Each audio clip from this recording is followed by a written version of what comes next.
வணக்கம் நண்பர்களே. இன்றைக்கி நம்ம ஒரு குட்டி கதை தான் பார்க்க போகிறோம். தெனாலிராமன் கதை. ஒரு சமயம் கிருஷ்ணதேவராயர் சமஸ்தானத்தில் ஒரு பெரிய வித்வான் ஒருத்தர் வந்தார். அவர் என்னோட போட்டி போட யாராவது இருக்கீங்களா, யாருக்காவது துணிவு இருக்கா, தைரியம் இருக்கா அப்படின்னு சவால் விட்டார். சபையில் இருந்த பெரிய பெரிய வித்வான்கள் எல்லாம் அவரோட போட்டி போட பயந்தாங்க. யாரும் அவரோட போட்டி போட தயாராக இல்லை.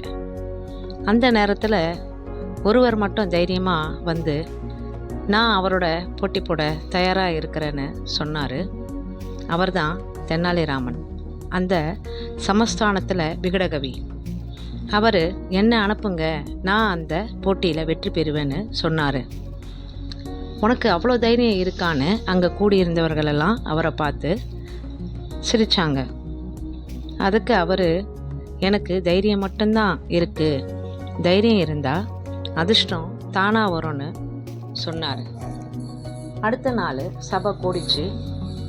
அந்த சபையில் தெனாலிராமனும் அந்த வித்வானும் எதிரெதிர நின்று போட்டிக்கு தயாரானாங்க.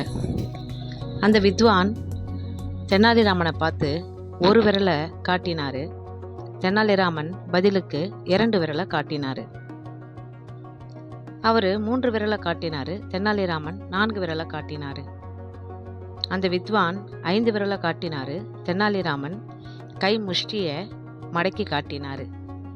அந்த பெரிய வித்வான் கிருஷ்ணதேவராயர் காலில் விழுந்து, நான் தோட்டு விட்டேன், என் தோல்வியை நான் ஒத்துக்கிட்டேன் என்று சொல்லி அவர் அங்கிருந்து சென்று விட்டார்.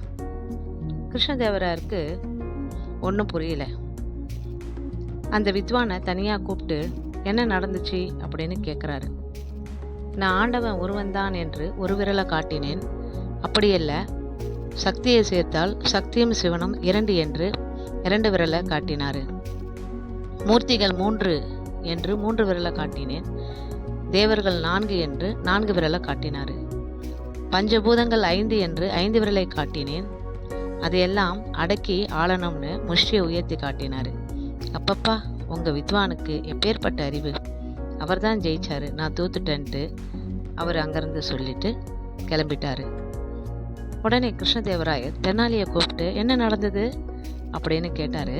அதற்கு தெனாலி, அவர் ஒரு விரலை காட்டி உன்னை கொன்னுடுவேன் அப்படின்னு சொன்னார். நான் 2 விரலை காட்டி உன் கண்ணை நோண்டிடுவேன்னு சொன்னேன்.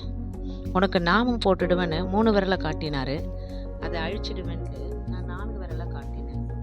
உன்னை அரைஞ்சிடுவேன்ட்டு அவர் 5 விரலை காட்டினார்.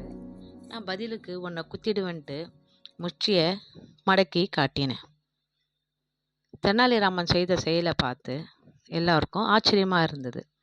ஆம் நண்பர்களே, நமக்கு தைரியம் மட்டும் இருந்தால் அதிர்ஷ்டம் தானாக வரும். நம்ம எந்த காரியம் எடுத்தாலும் அதை தைரியமாக நம்ம எடுத்து செல்லணும். இந்த கதை உங்களுக்கு பிடிச்சிருக்கும்னு நினைக்கிறேன். உங்களுக்கு பிடிச்சிருந்தா ஒரு லைக் பண்ணி சப்ஸ்கிரைப் பண்ணுங்கள், கமெண்ட் பண்ணுங்கள். நன்றி. மீண்டும் வேறொரு கதையில் சந்திப்போம். வணக்கம் நண்பர்களே.